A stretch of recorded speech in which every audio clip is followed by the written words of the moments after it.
Hello friends, welcome to JDS educational academy. So आज हम करेंगे दोस्तों क्लास 12th इकोनॉमिक्स का chapter number 4 government budget and economy. So इस चैप्टर में हम देखेंगे गवर्नमेंट बजट क्या है, उसकी मीनिंग क्या है, and क्या डिफरेंट टाइप्स ऑफ बजट कैसी होती हैं एंड सो ऑन। सो आप इस वीडियो को शुरू से लेकर अंत तक जरूर देखें। और ये चैप्टर आपका मोस्ट इंपॉर्टेंट, क्योंकि यहाँ से आपके 6 मार्क्स के क्वेश्चंस कवर होने वाले हैं जो कि आपके पेपर के लिए इम्पोर्टेंट है। ठीक है दोस्तों, इसके अलावा जो लोग हमारे चैनल पर पहली बार आए दोस्तों, मैं आपको बता दूं कि ये चैनल मेनली SST को ही डेडिकेट किया गया है। इस पे आपको SST से रिलेटेड सारे टॉपिक कवर मिलेंगे, जिसको आप आराम से यूट्यूब की प्लेलिस्ट में जाकर चेकआउट कर सकते हैं अपने अपनी क्लास वाइज और अपने अपने सब्जेक्ट वाइज। और जो वीडियोस अभी भी लेफ़्ट है दोस्तों, मैं कोशिश करूँगा जल्द से जल्द उसे क्या करूँ, अपलोड कर दूँ। सो मेनली क्लास 12th का ये आपका टर्म 1 में जो आने वाला चैप्टर है उसका ये लास्ट चैप्टर है। बाकी ऑलरेडी मैंने 4 चैप्टर ऑलरेडी अपलोड किया हुआ है, जिसमें आपका मनी है, फिर आपका बैंकिंग है, बैलेंस ऑफ पेमेंट है, और आपका लास्ट कल किया था मैंने फॉरेन एक्सचेंज रेट, है ना। तो अगर आपने उस वीडियो को ना देखा हो तो मैं लिंक डिस्क्रिप्शन बॉक्स में दे दूँगा, आप वहाँ जाके देख सकते हैं। इसके अलावा आप इसे ज़्यादा से ज़्यादा लोगों तक शेयर करें दोस्तों, और एक लाइक ज़रूर कर दीजिएगा दोस्तों, क्योंकि वीडियो बनाने में बहुत मेहनत तो लगती है, और आपके एक लाइक से मुझे मोटिवेशन मिलेगी। और आपको मैं इन सारे चैप्टर्स के जल्दी ही MCQs क्वेश्चंस भी प्रोवाइड कर दूंगा, जो कि आपके एग्ज़ाम्स के लिए क्या होगा, बहुत ज़्यादा इंपॉर्टेंट होगा, और आप इजीली 40 आउट ऑफ 40 स्कोर कर सकते हैं, है ना। तो चलिए स्टार्ट करते हैं आज का chapter number 4 government budget and economy, class 12th macro economics, book number आपकी फर्स्ट है। तो सबसे पहले देखेंगे डेफिनेशन क्या है बजट की। सो बजट क्या है दोस्तों, budget is a financial statement showing the expected receipt and the expenditure of the government for the coming physical और फाइनेंशियल ईयर। तो ये क्या है, एक फाइनेंशियल स्टेटमेंट है जिसमें क्या लिखा जाता है, दिखाया जाता है दोस्तों, एक्सेप्टेड रिसिप्ट कितनी आने वाली है और कितना एक्सपेंडिचर होने वाला गवर्नमेंट का, है ना, एक साल के अंदर अंदर। सो this is called budget. Now अगर हम बात करें टाइप ऑफ बजट की, तो सबसे पहले क्या होता है, गवर्नमेंट बजट। गवर्नमेंट बजट क्या होता है दोस्तों, government budget is the statement of the estimated receipt and expenditure of the government during the financial year. ठीक है, सो इसमें गवर्नमेंट बजट में क्या देखा जाता है कि गवर्नमेंट की एक्सपेक्टेड रिसीव और एक्सपेंडिचर कितनी है during the financial year. Revenue budget क्या होता है, revenue budget is the statement of estimated revenue received and estimated revenue expenditure in the financial year। तो सिंपल सी बात है, इसमें क्या देखा जाता है कि रिवेन्यू जो है कितनी रिसीव हो रही है और कितना रिवेन्यू का पार्ट हमारा एक्सपेंडिचर में खर्च हो रहा है। So this is called revenue budget. Last है आपका कैपिटल बजट। कैपिटल बजट में क्या देखेंगे हम, capital budget is the statement of estimated capital receipt and the estimated capital expenditure in the financial year. तो ये क्या बताता है हमें कि कैपिटल रिसिप्ट कितनी आ रही है गवर्नमेंट के पास और कितना कैपिटल एक्सपेंडिचर हो रहा है during the financial year. So these are the 3 types of budgets that you can usually define. So I hope आपको ये क्लियर हो गया होगा। नेक्स्ट देखते हैं हम main objective of budgets are. So किसी भी बजट का क्या पर्पस होता है। आप अगर मान लो घर में कोई बजट बना रहे हो शादी का, तो मेन पर्पस क्या होगा कि सारे काम ईज़िली सॉल्व हो जाए, इन जितना भी हमने बजट बनाया उसमें सारे काम क्या हो जाए, निपट जाए ईज़िली तरीके से, है ना। सो यहाँ देखते हैं मेन बजट का क्या पर्पस हो सकता है। Main objective of budgets are reallocations of resources, कि बजट से हमें क्या पता चलेगा हमारे पास कितना रिवेन्यू है, कितनी रिसिप्ट आ रही है, कितना हमें एक्सपेंस करना है। सो हम ईज़िली अपने रिसोर्सेज को री एलोकेट कर सकते हैं ना। सेकेंड है आपका रीडिस्ट्रीब्यूशंस ऑफ इनकम एंड वेल्थ। तो सेकेंड आपका मेन पर्पस क्या है बजट बनाने का, कि ताकि आप क्या कर सकते हो, रीडिस्ट्रीब्यूशंस ऑफ इनकम एंड वेल्थ को आप इजीली डिस्ट्रीब्यूट कर सकते हो इक्वल लेवल में, कि किसको कितना कितना देना है हमें और किससे कितना लेना है। थर्ड है आपका इकोनॉमिक स्टेबिलिटी, है ना। यहाँ से आप इकोनॉमिक स्टेबिलिटी को बना के रख सकते हो, यानी डिमांड कितनी मतलब खर्च कितना है, रिसिप्ट कितना है, उसको आप स्टेबल कर सकते हो बजट के माध्यम से। फोर्थ है आपका मैनेजमेंट ऑफ पब्लिक एंटरप्राइजेस। तो गवर्नमेंट बजट का अनदर ऑब्जेक्टिव जो है दोस्तों, वो जो पब्लिक एंटरप्राइजेस है यानी पब्लिक सेक्टर है उसको मेंटेन करना, मैनेज करना, है ना, उस पर कितना पैसा खर्च करना है ना, किस किस सेक्टर में करना है एंड सो ऑन। फोर्थ है आपका इकोनॉमिक ग्रोथ, है ना, किसी भी बजट का मेन पर्पज़ क्या होता है कि हमारी जो इकोनॉमी हो क्या हो, ग्रोथ करे। और सिक्स्थ है आपका जनरेशन ऑफ एम्प्लॉयमेंट, और जो मेन ऑब्जेक्टिव आप कह सकते हो last, that is in employment को क्या करना दोस्तों, जनरेट करना, इंक्रीज़ करना, यानी गवर्नमेंट कहाँ पे अपना एक्सपेंडिचर करे ताकि लोगों को क्या मिले, अपॉर्चुनिटी मिले एम्प्लॉयमेंट की। सो मेनली अब गवर्नमेंट का क्या होता है, ये सारे ऑब्जेक्टिव होते हैं किसी भी बजट को बनाने के लिए। अब हम इसे डिटेल में देखते हैं ऑब्जेक्टिव ऑफ गवर्नमेंट बजट को। तो सबसे पहले क्या है आपका एम्प्लॉयमेंट अपॉर्चुनिटी, इसको देखते हैं क्या है इसके अंदर। So budgetary policies focus on employment opportunities, government invents in sources which generate the employment and the run program like मनरेगा, है ना, Mahatma Gandhi national guarantee job वाली जो स्कीम है मनरेगा, for the poorer sections of the society. ठीक है, तो मेनली इसका पर्पज़ क्या है, एम्प्लॉयमेंट जनरेट करना अलग अलग स्कीम्स के थ्रू, अलग अलग प्रोजेक्ट के थ्रू। ठीक है, सो इसकी फुल फॉर्म क्या है, Mahatma Gandhi national rural employment guarantee act. ठीक है, 2005, ध्यान रखिएगा इसे, इसकी फुल फॉर्म 1 मार्क्स में पूछा जा सकता है ऑब्जेक्टिव में, मनरेगा की फुल फॉर्म।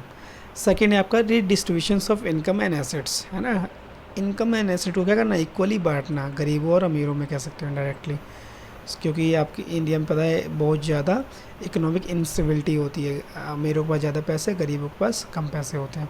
सो गवर्नमेंट क्या करती है, उनको इक्वल लेवल पे लाने के लिए गरीबों को ज़्यादा एक्सपेंड करने की कोशिश करती है ना, पूरर के वेलफेयर के लिए अलग अलग स्कीम्स के थ्रू। सो देखते हैं ये क्या है।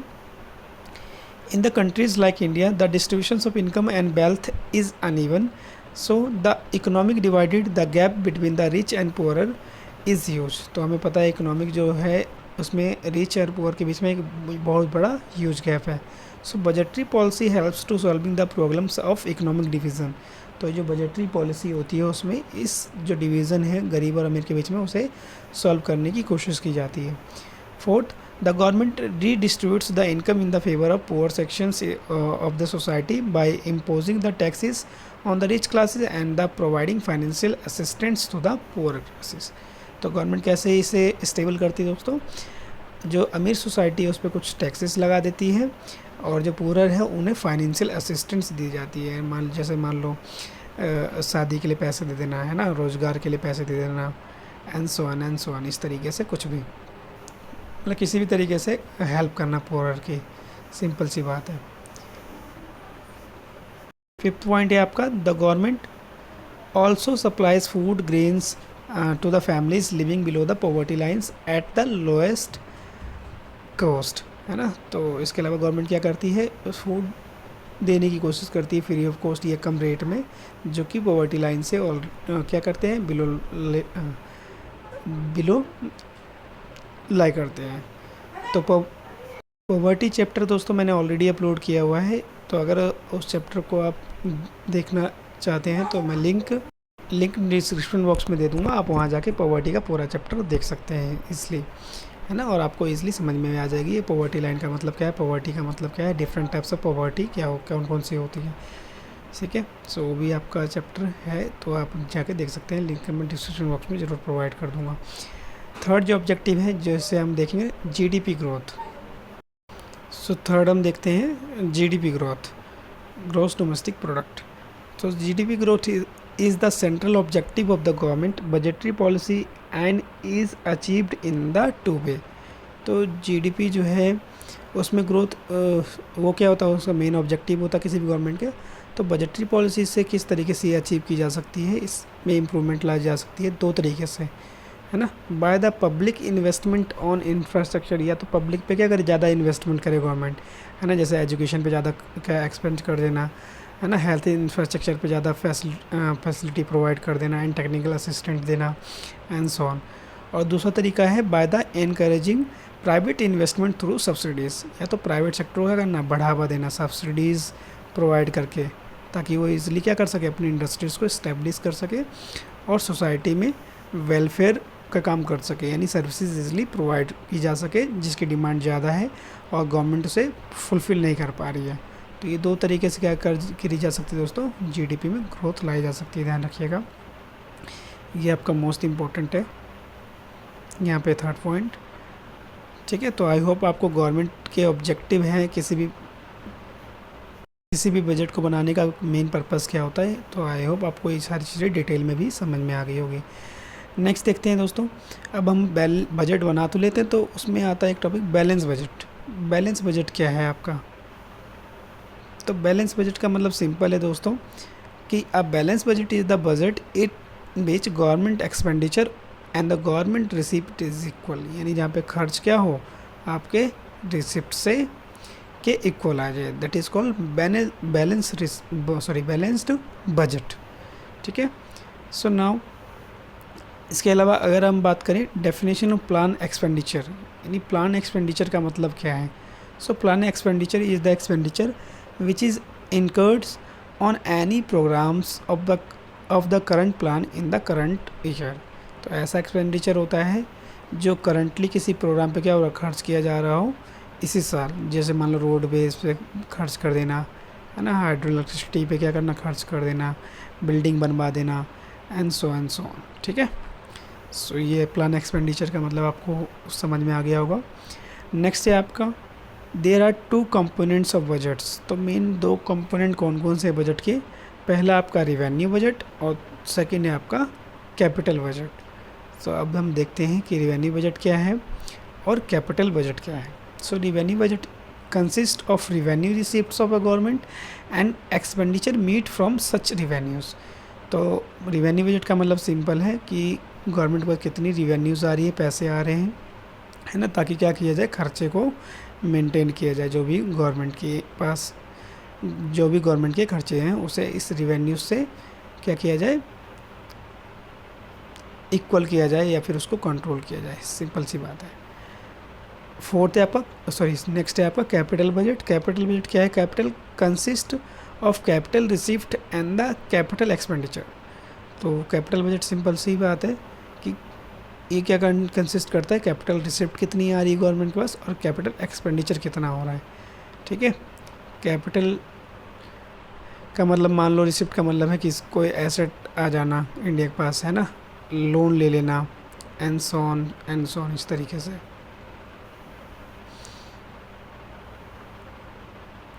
नेक्स्ट है आपका, अब हम देखेंगे दोनों के बीच में डिफरेंस। सो बजट रिसिप्ट में हम क्या देखेंगे, रिवेन्यू रिसिप्ट क्या होता है और कैपिटल रिसिप्ट क्या होती है, ठीक है।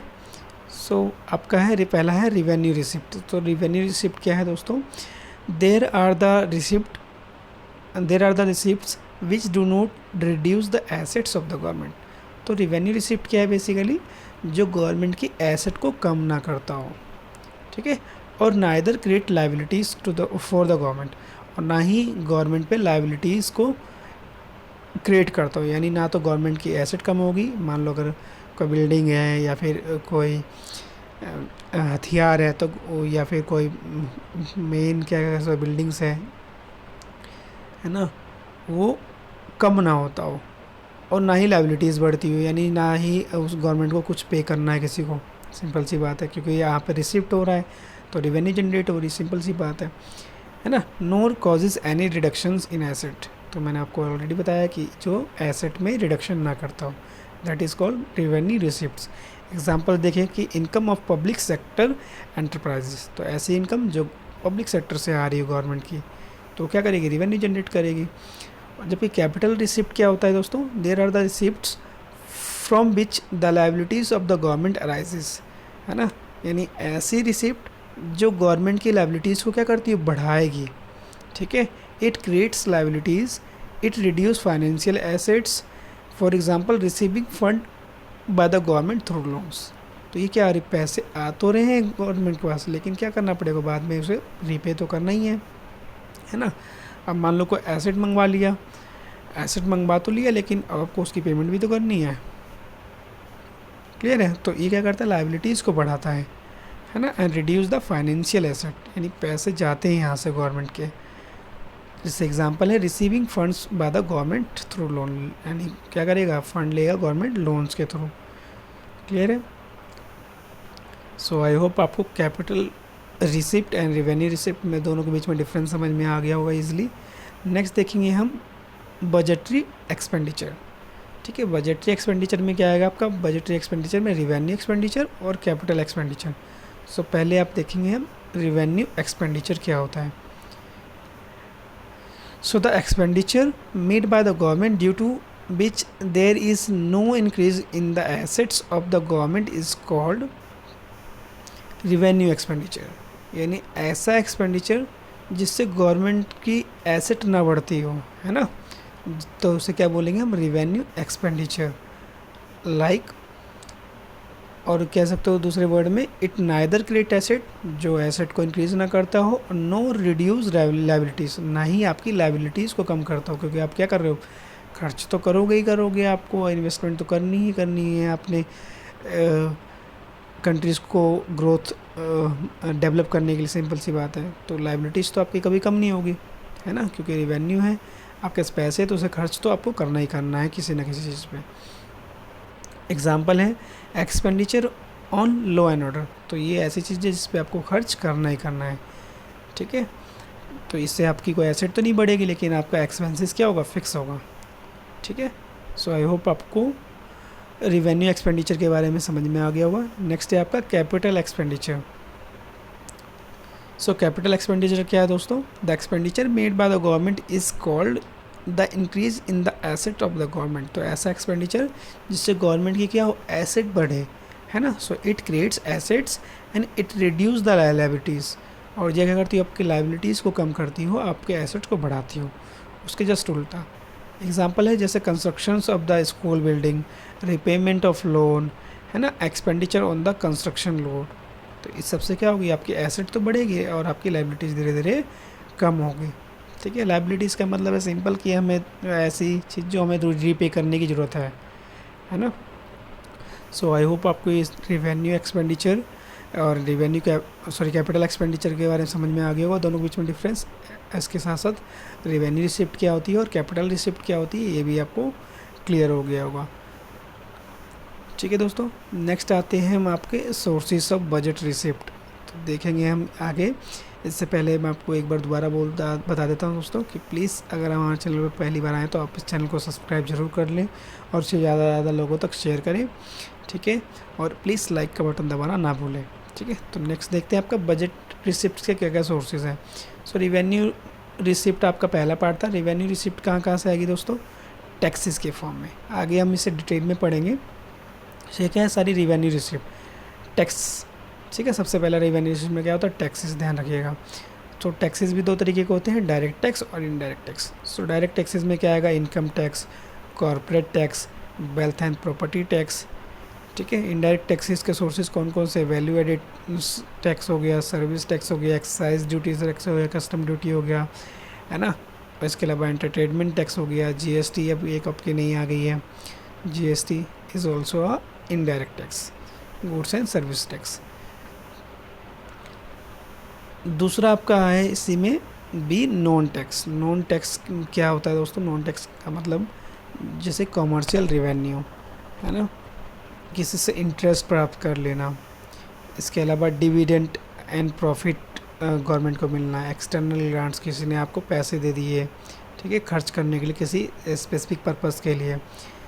ये है आपका एडमिनिस्ट्रेटिव रिवेन्यूज़, जो आपकी गवर्नमेंट अलग अलग ऑफिस है गवर्नमेंट की, वहाँ से रिवेन्यू जनरेट होती है in the form of fees. ठीक है, नेक्स्ट आपके फ़ीस, लाइसेंस फ़ीस, है ना, फाइन्स, पेनल्टीज़, ये सारे किस में आते हैं, आपके नॉन टैक्स में, non tax revenue, sorry non tax receipt. ठीक है, इसके अलावा है आपका next cash grant in aids from the foreign countries and the international organisation, यानी कहाँ इंटरनेशनल ऑर्गेनाइजेशन से पैसे मिलना किसी स्पेसिफिक पर्पस के लिए, किसी मेन प्रोजेक्ट के लिए, है ना, जो कौन देता है, आपका IMF, international monetary fund, mainly developing countries को प्रोवाइड की जाती है ज़्यादातर।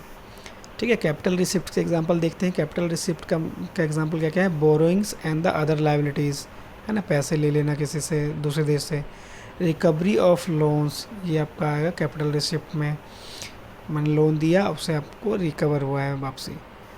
थर्ड है आपका अदर रिसिप्ट्स, जैसे डिसइन्वेस्टमेंट। डिसइन्वेस्टमेंट का मतलब समझो दोस्तों कि गवर्नमेंट क्या करती है, अपनी इस कंपनीज़ को, गवर्नमेंट अथॉरिटीज़ को बेच देती है प्राइवेट सेक्टर को। जैसे आपका LIC का एग्जांपल अभी सुनने में आया था कि LIC भी बेच देगी गवर्नमेंट। इसके अलावा बहुत सारी ऐसी बैंक है जिसे प्राइवेट सेक्टर को बेच दिया गवर्नमेंट ने। सो दिस इज़ कॉल्ड डिसइन्वेस्टमेंट, ठीक है ना। आप देखते हैं हम डिटेल में टैक्स के बारे में। सो टैक्स क्या है आपका, tax is the compulsory payment made by a person or firm to the government without the expectations of any return. यानी ऐसी एक कंपलसरी पेमेंट है जो आपको किसी भी पर्सन को गवर्नमेंट को करनी होगी बिना किसी एक्सपेक्टेशन की कि आपको कुछ वापस में मिलने वाला है, ठीक है। So this is called tax.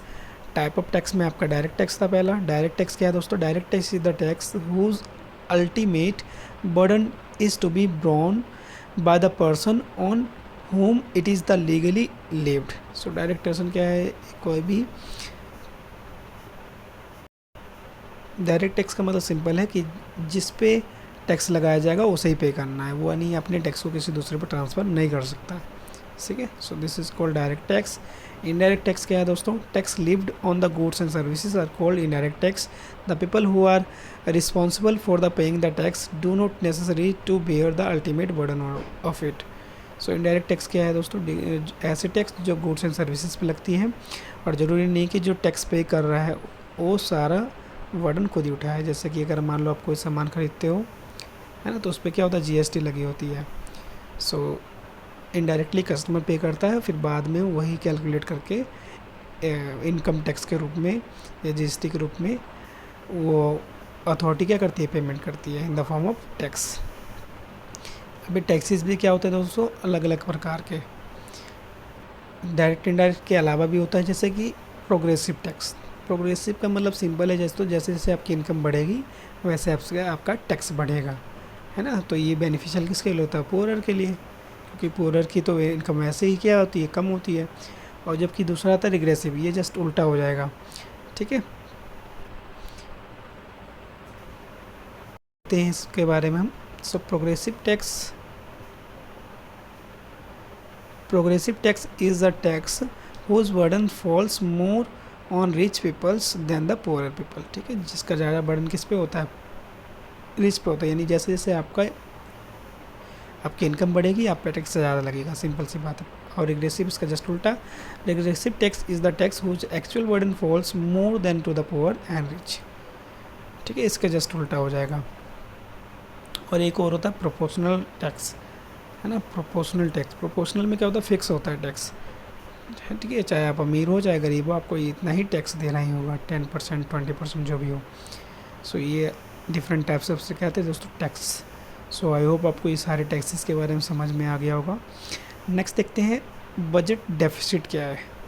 So budget deficit क्या है दोस्तों, it refers the situation when the budget expenditure the government are greater than the government receipt. तो जब आपका गवर्नमेंट की एक्सपेंडिचर जो क्या होती है, ज़्यादा होती है किससे, टोटल रिसिप्ट से। So this is called budgetary deficit. अगर रिवेन्यू डेफिसिट की बात करें तो जस्ट इसका वाइस वर्सा होगा, it is the excess of government revenue expenditure over the revenue receipt, ठीक है। तो ये क्या होता है, टोटल रिवेन्यू जो एक्सपेंडिचर है वो क्या हो, आपकी ज़्यादा हो किससे, टोटल रिवेन्यू रिसिप्ट से। So this is called revenue deficit. अब हम बात करें इम्प्लीकेशंस ऑफ रिवेन्यू डेफिसिट, है ना। सो इम्प्लीकेशंस क्या क्या हो सकता है डेफिसिट के, रेवेन्यू डेफिसिट के। तो आइए देखते हैं मतलब क्या प्रभाव पड़ सकता है, ये आप क्या समझ सकते हो उससे। So a high revenue deficit shows fiscal indiscipline. यानी एक हाई रिवेन्यू डेफिसिट का मतलब है कि गवर्नमेंट की जो फिजिकल पॉलिसीज़ थी, है ना, वो क्या हो गई, फेल हो गई, है ना। इनडिसिप्लिन है, कोई डिसिप्लिन में नहीं रहा, जो भी रूल रेगुलेशन बने सारे फेल हो गए, सिंपल सी बात है। So it shows wasteful expenditure of government on administration. इसके अलावा ये क्या दिखाता है हमें कि गवर्नमेंट की जो एक्सपेंडिचर क्या है, वेस्टफुल है, कोई यूज़फुल नहीं है। थर्ड है, it implies that the government is dissaving, the government is using up savings of other sector of the economy of the finance and the consumption expenditure. तो dissaving का मतलब simple है कि government ने जो भी खर्चे किए हैं सबके भले के लिए काम नहीं करना करके क्या करेगा, किसी एक पर्टिकुलर सेक्टर को बचाने के लिए किया। सिंपल सी बात है, जैसे कि बड़े बड़े इंडस्ट्रीज़ को बचाने के लिए एंड सो ऑन। ठीक है। नेक्स्ट है आपका fourth, it reduce the asset of the government due to the disinvestment. तो मैंने आपको बताया क्योंकि गवर्नमेंट क्या करती है, अपनी प्रॉपर्टीज़ को बेचना स्टार्ट करती है गवर्नमेंट प्रॉपर्टीज़ को, तो इससे क्या होती है, डिस इन्वेस्टमेंट इंक्रीज़ होती है ना, यह एसेट कम होता है। फिफ्थ है आपका a high revenue deficits gives the warning signal to the government to either curtail its expenditure और इंक्रीज इट्स रेवेन्यू। तो हाई रिवेन्यू डेफिसिट हमें क्या वार्निंग देती है गवर्नमेंट को कि या तो आप अपने क्या करो, खर्चों को कम कर लो, या तो आप रिवेन्यूज़ को बढ़ाओ। ठीक है। तो आई होप आपको ये इम्प्लीकेशन भी समझ में आ गया होगा रिवेन्यू डेफिसिट के। नेक्स्ट देखते हैं आपका फिजिकल डेफिसिट। तो फिजिकल डेफिसिट क्या है, when the total expenditure exceeds the total receipts including borrowing, so that is called physical deficit. ठीक है। जब आपका टोटल एक्सपेंडिचर क्या हो, टोटल रिसिप्ट्स से कम हो, सॉरी टोटल एक्सपेंडिचर आपकी ज़्यादा हो, किससे, टोटल रिसिप्ट्स इंक्लूडिंग बोरोइंग, तब आपका क्या कहलाता है, फिजिकल डेफिसिट। नेक्स्ट देखते हैं इम्प्लीकेशन ऑफ फिजिकल डेफिसिट क्या है दोस्तों। सो इम्प्लीकेशन देखते हैं, इट लीड्स द इन्फ्लुएंसरी प्रेशर, ये क्या करता है, इन्फ्लुएंसरी प्रेशर को इंक्रीज करता है।